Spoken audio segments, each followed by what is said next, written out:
Doraemon का ये episode बहुत ही खास है। या ये एपिसोड अभी तक हिंदी में डब भी नहीं किए गए हैं। तो एपिसोड शुरू होता है और डोरेमोन खुशी खुशी नए खरीदे हुए डोनट्स का पैकेट लेकर घर लौट रहा था, लेकिन जैसे ही दरवाजे पर पहुंचा उसे कुछ अजीब सा महसूस हुआ। उसी समय नोबिता दौड़ता हुआ बाहर आया। जैसे कि सोचा था, नोबिता हमेशा कुछ गड़बड़ ही करता है। डोरेमोन ने सोचा, चलो पार्क में जाकर डोनट्स खा लेता हूँ, यहाँ नोबिता के चक्कर में सब खराब हो जाएगा। नोबिता अपने कमरे में वापस आ गया। उसे डोरेमोन की कोई जरूरत नहीं थी, बस उसे 300 येन चाहिए थे। उसने डोरेमोन के गद्दे के नीचे छुपाए हुए पैसे ढूंढने शुरू कर दिए। तभी उसे एक अजीब सा कार्ड मिला जो देखने में किसी नक्शे जैसा लग रहा था। अचानक कमरा अंधेरा हो गया। डर के मारे नोबिता कार्ड नीचे गिरा देता है। एक नीली रोशनी निकलती है। नोबिता जोर से चिल्लाता है और भागने की कोशिश करता है। तभी एक शैतान वहाँ प्रकट होता है और उसे पकड़ लेता है। शैतान रोते हुए कहता है, आप मुझे छोड़कर क्यों भाग रहे हो? क्या इसलिए कि मैं शैतान हूँ? नोबिता डर और हैरानी में समझ नहीं पाता कि क्या हो रहा है। शैतान ने कहा, चूंकि आपने मुझे बुलाया है इसलिए मैं आपको ये कार्ड दे रहा हूँ। बस हल्के से इसे हिलाने पर 300 येन निकलेंगे जो नोबिता को चाहिए थे। नोबिता बहुत खुश होकर पैसे ले लेता है, लेकिन फिर सोचता है अगर मैंने इसे इस्तेमाल कर लिया और उसने मेरी आत्मा ले ली तो? शैतान ने कहा, अरे भाई मैं आपकी आत्मा नहीं लूंगा, मैं तो बस आपकी थोड़ी सी हाइट लूंगा। 300 येन के बदले 1 मिलीमीटर हाइट कम होगी। नोबिता सोचता है अगर मैंने ज्यादा पैसे निकाल लिए तो मैं बौना बन जाऊंगा, ये नहीं चलेगा। लेकिन शैतान उसे मनाता है, पैसे कम निकालो, चिंता मत करो, और जब तुम्हारे पास ये है तो पैसे की कमी की चिंता करने की जरूरत नहीं। शैतान ने कुछ गिफ्ट भी दिए, जैसे तौलिया, साबुन और दूसरी चीजें। नोबिता सोचता है मैं तो अभी बढ़ रही उम्र में हूँ, थोड़ा छोटा होने से क्या फर्क पड़ेगा,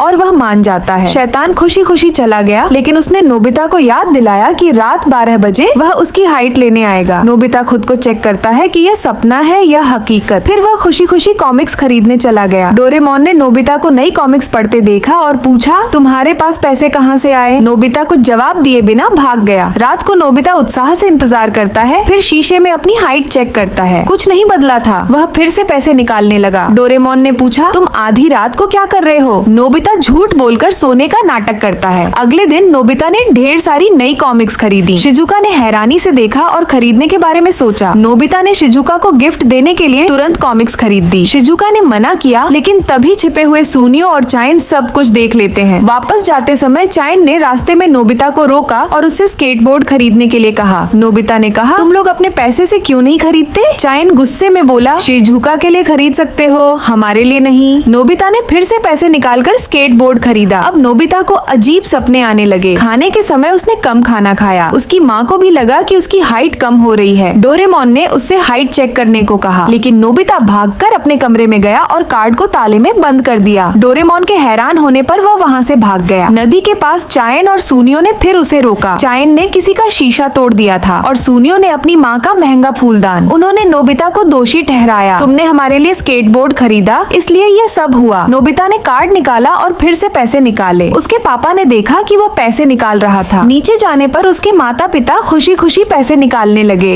उन्होंने वादा किया कि वे अगले महीने पैसे लौटा देंगे। नोबिता को लगा कि अब उसकी हाइट बिल्कुल खत्म हो जाएगी। वह रोते हुए डोरेमोन के पास गया और सब कुछ बता दिया। डोरेमोन ने शैतान को बुलाकर सब कुछ वापस मांगने की कोशिश की, लेकिन शैतान ने कहा, मुझे पैसे नहीं, तुम्हारी हाइट चाहिए। रात 12 बजे मिलने का तय हुआ। डोरेमोन और नोबिता चिंता में इंतजार करते रहे। रात 12 बजे सब कुछ सामान्य था। डोरेमोन ने अपनी गजेट लाइट से उसे बड़ा कर दिया। उसने नोबिता को चेतावनी दी, अब इसे मत छूना, इसे सबक समझो। लेकिन शरारती नोबिता ने कार्ड फिर से निकाला। वह बोला, अब मुझे छोटा होने का डर नहीं, क्योंकि मेरे पास लाइट है। यहाँ नोबिता की हमेशा की तरह शिकायत है।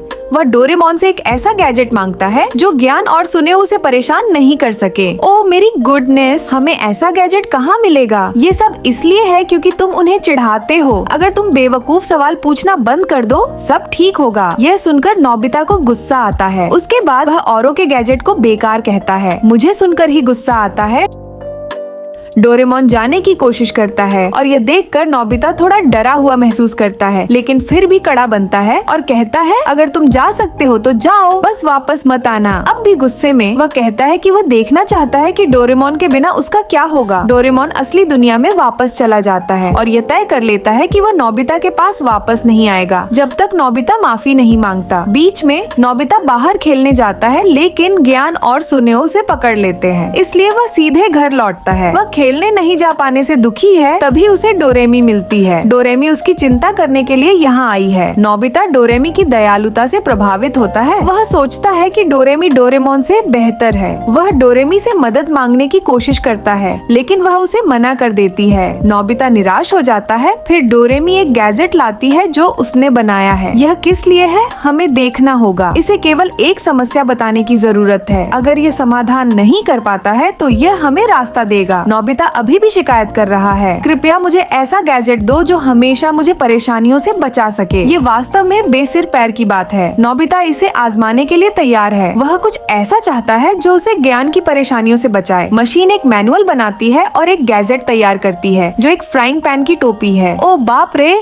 इसे सुनकर ही घिन आ रही है। क्या नोबिता वास्तव में इसे बनाएगा? तुम देख रहे हो, मुझे पता था कि ये सुनकर वह हार मान लेगा। डोरेमी उसके आत्मसम्मान को बढ़ाती है और कहती है कि उसे केवल निर्देशों का पालन करना है। क्या नोबिता इसे पूरा कर पाएगा? अंततः यह तैयार हो गया। अब हमें केवल परीक्षण करना है। जब वह सीढ़ियों से उतरता है तो उसकी माँ उससे मिलती है। निश्चित रूप से उसकी माँ उससे कुछ करने के लिए पूछने वाली है। उसकी माँ नोबिता को बुलाती है और वह पूरी बात कहने से पहले ही पलक झपकते ही गायब हो जाता है। जब वह सुनिश्चित करता है कि गैजेट बहुत अच्छा काम कर रहा है तो नोबिता तुरंत ज्ञान और सुनियो को परेशान करने जाता है, जिससे वे गुस्से में भर जाते हैं और उसकी पिटाई करना चाहते हैं। जल्दी से नोबिता बच निकलता है, उन्हें और अधिक परेशान करता है जब तक कि वे निराश न हो जाएं। घर लौटने के बाद और डोरेमी को अलविदा कहकर नोबिता सोचने लगता है और अपने लिए कुछ और उपयोगी गैजेट बनाने का प्रयास करता है। ओह, उसे एक आइडिया मिला। वह एक ऐसा वाहन बनाना चाहता है जो उड़ सके, जो डोरेमोन के पास भी नहीं है। फिर वह आसमान में चलने वाला यंत्र बनाने लगता है। उसने इसे खत्म कर लिया और यह तुरंत काम करना शुरू कर देता है। ओह, नोबिता ने यह कर दिया है। वह बादलों पर चल रहा है। उसे बहुत खुशी हो रही है। फिर वह शिजुका के घर के चारों ओर टहलने जाता है। उसे ऐसा कुछ देने की इच्छा है जो उसे पसंद आए। अपने कमरे में वह गलती से अलमारी में हिट हो जाता है और गिर जाता है। ऊपर देखकर ये डोरेमोन है जो बाहर आता है। फिर से एक बहस होती है। कोई भी पीछे हटने को तैयार नहीं। नोबिता ये सोचकर खुश है कि वह ऐसी गैजेट बना सकता है जो डोरेमोन से बेहतर है, जिससे डोरेमोन बहुत परेशान हो जाता है और फिर चला जाता है। नोबिता शिजुका के लिए एक गैजेट बनाने में लग जाता है। ऐसा एक बगीचा जिसमें 4 मौसम होते हैं और फूल उस मौसम के अनुसार होते हैं। ये सच में अद्भुत है, रंग बिरंगे फूलों से भरा। अन्य दोस्त इसे देखकर बहुत उत्साहित होते हैं और नोबिता से कुछ खास बनाने के लिए कहते हैं। जब वह खुशी खुशी वापस आता है तो नोबिता सुनियो को बाहर खड़ा देखता है, जो बुरी तरह से परेशान है। जब वह पूछता है तो उसे पता चलता है कि ज्ञान उसे परेशान नहीं कर सका, इसलिए ज्ञान ने सुनियो पर इल्जाम लगाकर उसे मारा। सुनियो नोबिता से एक गैजेट बनाने के लिए कहता है जो उसे मजबूत बनाए, लेकिन नोबिता मना कर देता है। हालांकि सुनियो जब उसे पैसे की पेशकश करता है तो सब कुछ बदल जाता है। एक रोबोट बनाया जाता है और इस रोबोट के साथ वह हाथी से भी नहीं डरता। ज्ञान तो छोड़ दो, जब वह सड़क पर टहल रहा होता है तो ज्ञान से दोबारा मिल जाता है। गैजेट न होने के कारण नोबिता खुद को पकड़वाता है। यदि वह मदद नहीं मांग सकता तो उसे ज्ञान की पिटाई सहनी पड़ेगी। नोबिता मजबूरी में एक और रोबोट बनाता है केवल 10 येन में। अंततः सुनियो और ज्ञान के एक जैसे रोबोट के बीच मुकाबला होने वाला है। ठीक उसी समय डोरेमी सामने आती है और नोबिता और डोरेमोन की स्थिति के बारे में पूछती है। इस समय यह बात ज्ञान और सुनियो की स्थिति से क्या फर्क डालती है? डोरेमी को सोचने की जरूरत है कि कैसे दोनों रोबोटों को लड़ा बिना रोका जाए और साथ ही डोरेमोन और नोबिता के बीच सुलह भी कराई जाए।